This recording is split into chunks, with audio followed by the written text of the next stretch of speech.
அனைவருக்கும் வணக்கம். 29 வந்து ஸ்டோன் பெஞ்சுக்கு ஒரு very very special film. Basically Meyaadha Maan வந்து எங்களோட ஃபஸ்ட்டு ப்ரொடக்ஷன். ஸோ அந்த வகையில் வந்து அந்த படம் வந்து இப்பயும் வந்து ஸ்டோன் பெஞ்சில் வந்து 17 படம் பண்ணிட்டோம். அந்த நிறையா சீரீஸ் எல்லாமே பண்ணிகிட்ருக்கோம். பட் ஸ்டில் மேயாதமான் அந்த experience of Meyaadha Maan is very very special. ஏன்னா ஒரு first product of Stone Bench, ஒரு ஃபஸ்ட் பேபி மாதிரி. அது வந்து first still I remember the time I told Rathna, okay இந்த ஸ்கிரிப்டு இதே அந்த மது ஷார்ட் ஃபில்மே ஸ்கிரிப்டாக பண்ணியிருக்கேன்னு சொன்னதுலேருந்து அந்த ஸ்கிரிப்டோட ஃபஸ்ட் டிராஃப்ட் படித்து அப்புறம் ஷூட்டிங் போக ஆரம்பித்து அந்த படம் ரிலீஸ் அப்போது அந்த ப்ரமோஷன் பண்ணுறது அது எல்லாமே வந்து still it's a good memory. So Ratna is also like a very special person to Stone Bench. எப்படின்னா very good writer, very good director. அப்புறம் நிறையா வெளியிலையும் நிறையா பேசுவார். சில விஷயங்கள் எனக்கு பிடிக்காது அவர் பேசுனதில், அந்த மாதிரிலாம் இருக்கும். பட் அதனால என் வீட்டு பையன் தப்பு பண்ணால் அந்த மாதிரி திரும்ப கூப்பிட்டு நான் தயவுசெய்து கான்சன்ட்ரேட் பண்ண இல்லை அப்படின்ற மாதிரி சொல்லி இந்த ஸ்கிரிப்ட் ரொம்ப வருஷத்துக்கு முன்னாடியே பேசியிருக்காரு. எனக்கு தெரிஞ்சு அவர் மேயாதமான் முடித்து ஆடை முடித்ததுக்கப்புறமேட்டு வந்து இந்த ஸ்கிரிப்ட் சொன்னார். அவர் சொன்ன மாதிரி வந்து இது நாங்கள் அவரை கூப்பிட்டு போய் அவர் தனுஷ் சாருக்கே இந்த ஸ்கிரிப்டை பிச் பண்ணியிருக்கோம்.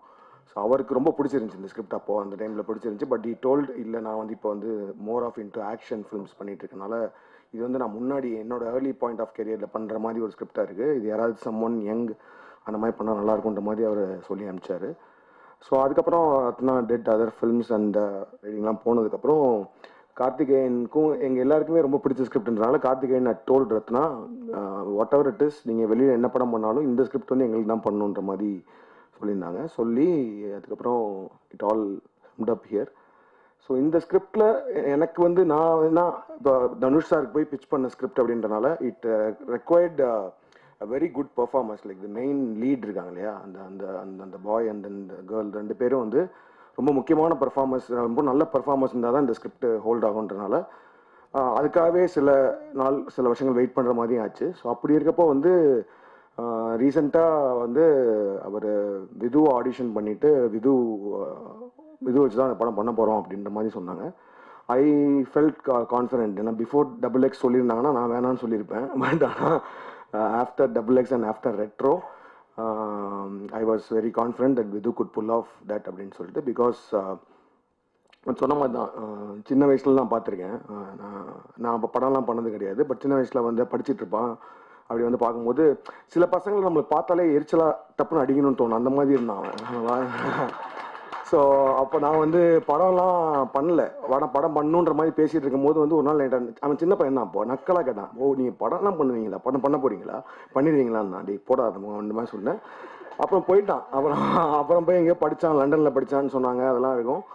இப்போ திடீர்னு ஒரு நாள் வந்து நான் ஆக்டராக போகிறேன்னு சொன்னால் அப்போயே நான் சொன்னேன் உனக்கு தேவையில்லாத வேலை இது, நீ போயிடு அப்படின்ற மாதிரி சொல்லிட்டு இருக்கும்போது அப்புறம் ஆக்டிங் ட்ரைனிங்லாம் போயிட்டு பேட்டையில் வந்து ஒரு சின்ன கேரக்டர் பண்ணுற மாதிரி சொல்லி கேட்டான். ஸோ அதில் ஒரு சின்ன கேரக்டர் தான் பண்ணியிருப்பான். பாபியோட கேங்கில் ஒரு சின்ன கேரக்டர் பண்ணியிருப்பான். தலைவரோட ஒரு சீன் இருக்கும், அது ஆக்சுவலி டெலிட்டட் சீனு. அந்த சீனில் வந்து அவர் தலைவர் வந்து அடிப்பார், அடிச்சுட்டு இவனோட வயிற்றை பிடிச்சி இழுப்பார். ஸோ அவரே ஒரு மாதிரி பார்த்தாரு. நான் 2 ரீடேக் போச்சு. அது வந்து வேகமாக ஷூட் பண்ணிட்டு இருக்கோம். அன்றைக்கி வந்து அதை வந்து பேக்கப் பண்ண போகிறோம், 6 மணி ஆகும்போது அந்த சீனை வேகமாக எடுத்துடலான்னு சொல்லிட்டு அது ஒரு ஸ்டண்ட் வேறு. அவர் வருவார் வந்து அது டெலிட்டட் சீன் அந்த யூடியூப்பில் வீடியோ போனது கூட தெரியும் உங்களுக்கு. அப்போ வந்து லாஸ்ட்டாக வந்து இவன் வயிற்றை பிடிச்சி கிள்ளணும். 3 ரீடேக் போச்சு இவனால். அவரே பார்த்தார், யார் அப்படிங்கிறாரு. நான் கூப்பிட்டேன், டேய் ஏன்டா சாவடிக்காதரா என்னன்னா. இப்போ பண்ணிட்டான். பண்ணி முடிச்சதுக்கப்புறம் தான் அவன் சொன்னான் இல்லையா. அப்புறமேட்டு இந்த பேட்டை ரிலீஸ் அப்போ வந்து கேட்டான். நான் சொன்னேன், இல்லைடா நீ MBA படிச்சிருக்கல, தயவுசெய்து வேறு ஏதாவது வேலை பார்த்து போயிடு அப்படின்ற மாதிரி சொன்னேன். But he took it very personally. And then அதுக்கப்புறம் XX நான் பண்ணும்போது அந்த ஷெட்டானி கேரக்டருக்கு வந்து I wanted someone new and பயங்கரமான ஒரு பர்ஃபார்மர் தேவைப்பட்டுச்சு. ஃபிசிக்கலி அண்ட் ஆல்சோ மென்டலி ஸ்ட்ராங்காக இருக்க யாராவது தேவைப்பட்டுச்சுன்னு சொல்கிறப்போ வந்து ஹீ டோல்டு நான் பண்ணுறேன், ஆடிஷன் பண்ணுறேன் அப்படின்ற மாதிரி சொன்னான். ஸோ நானும் ஓப்பன் மைண்டோட ஆடிஷன் பண்ணேன். But I was actually literally stun the way he has transformed himself.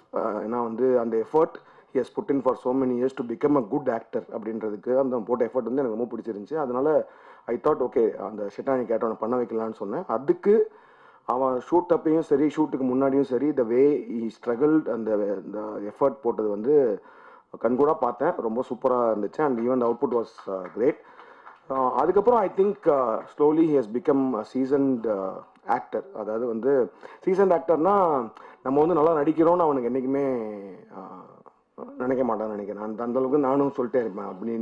அப்படி மட்டும் மண்டையில் ஏற்றிக்காது நல்லா நடிக்கணும்னு. பட் ஆனால் for every even if it's a small character you need to ஒரு தாட் ப்ராசஸ் லெவலில் வந்து அது கேரக்டரை பற்றி யோசிக்கணும், யோசிச்சு ஃபிசிக்கலாகவும் ரெடி ஆகணும், மென்டலாகவும் ரெடி ஆகி பண்ணணுன்ற மாதிரி. So even for retro also he prepared himself for that character. So அப்படி இருக்கும்போது வென் தே செட் 29க்கு வந்து அவன் தான் பண்ண போகிறான்றப்போ ஐ வாஸ் வெரி கான்ஃபிடென்ட் நான் சூப்பராக பண்ணுவாங்கன்னு சொல்லிட்டு. And then when they set the female lead is Preethi, அவங்களோட ப்ரீவியஸ் அந்த அயோத்தி ஃபிலிம் பார்த்தப்போ she is a very good performer. So ரெண்டு பேரும் டெஃபினட்டாக தேல் புல் ஆஃப் வித் பெர்ஃபார்மன்ஸ்ன்ற மாதிரி தோணுச்சு. And I saw like 20 minutes of footage. ரீசெண்டாக ஒரு கட் காமிச்சாங்க, சூப்பராக வந்திருக்கு. All have done a great job, great performances. And I am so looking forward and I am so happy and proud that we are part of producing this film. அண்ட் அதே மாதிரி லோகேஷோட G ஸ்கோரோட சேர்ந்து இந்த படம் பண்ணுறதுலையும் ஐம் வெரி ஹாப்பி. பிகாஸ் அவங்க சொன்ன மாதிரி வந்து நாங்கள் ஃபஸ்ட்டு ஸ்டோன் பெஞ்சில் ஃபஸ்ட்டு மேதமான் பண்ணுறதுக்கு முன்னாடி ஷார்ட் ஃபிலிம்ஸ்லாம் வச்சு ஒரு ஆந்தாலஜி பண்ணுறப்போ இதே மாதிரி நான் ரத்னா லோகேஷோட ஷார்ட் ஃபிலிம் இருந்துச்சு. அப்படி அந்த அந்த அந்த ஆந்தாலஜியை வந்து ரிலீஸ் பண்ணணும், தேட்டரில் ரிலீஸ் பண்ணணும்னு சொல்கிறப்போ எந்த ஆர்வத்தில் இருந்தோமோ இப்போ வந்து அதே வந்து ஒரு பெரிய ஃபீச்சர் ஃபிலிமாக எல்லாம் சேர்ந்து பண்ணுறதுல I am also very very very happy. So thank you every person media. Please எங்களுக்கு ஸ்டோன் பெஞ்சுக்கும் சரி எங்களோட எல்லா முயற்சிகளுக்கும் சப்போர்ட் பண்ணிட்டு இருக்க மாதிரி இதுக்கும் பண்ணணும்னு கேட்டுக்கிறேன். ரொம்ப ரொம்ப நன்றி. தேங்க்யூ. 29 தான் ஐ திங்க் என்னோடய ஃபஸ்ட்டு படம்னா. நான் 83 born-னா 29னா 2012. அது என்னோடய ஃபஸ்ட்டு படம் பீட்ஸா வந்து சைன் பண்ணதும் 29 இயர்ஸில் தான், படம் ரிலீஸ் ஆனதும் 29 இயர்ஸில் தான். ஸோ எனக்கு வந்து 29 ஒரு பயங்கர மெமரபுளான ஹாப்பியான மூமெண்ட்டாக தான் இருந்துச்சு. அப்போ எனக்கு ஆல்ரெடி கல்யாணம் ஆயிடுச்சு. ஸோ அவர் சொன்ன மாதிரி வந்து அந்த மாதிரி வருத்தங்கள் எதுவும் இல்லை. பட் என் கெரியர் மூமெண்ட்டாக வந்து நான் ஃபஸ்ட்டு படம் ஃபஸ்ட்டு படம் பண்ணி படம் ரிலீஸ் ஆகி வெற்றி பெற்ற அந்த ஒரு வருஷம் 29 இஸ் வெரி வெரி. ஸோ அதுக்கப்புறம் நான் ரொம்ப நாளாக வந்து இப்போ என் வயசு கேட்டாலும் நான் 29 தான் சொல்லிட்டு இருந்தேன். இந்த 30ன்றது மாற்றாமல் அதுக்கப்புறமேட்டு ஏன்னா நான் பீட்ஸா பண்ணப்போ எனக்கு 29 இயர்ஸு. பட் எல்லாருமே வந்து ரொம்ப சின்ன வயசில் படம் பண்ணிட்டீங்கன்னு சொல்லிட்டே இருந்தாங்க. அதுக்கப்புறம் ஜிகர்தண்டா பண்ணி முடிச்சதுக்கப்புறம் சரி நம்ம 30க்கு மேலேன்னு சொன்னால் வந்து அந்த அந்த அந்த ஒரு இது போயிடுமோன்றதுக்காக நான் 29 சொல்லிகிட்டே இருந்தேன் ரொம்ப நாள். அப்புறம் ஓகே. Thank you so much.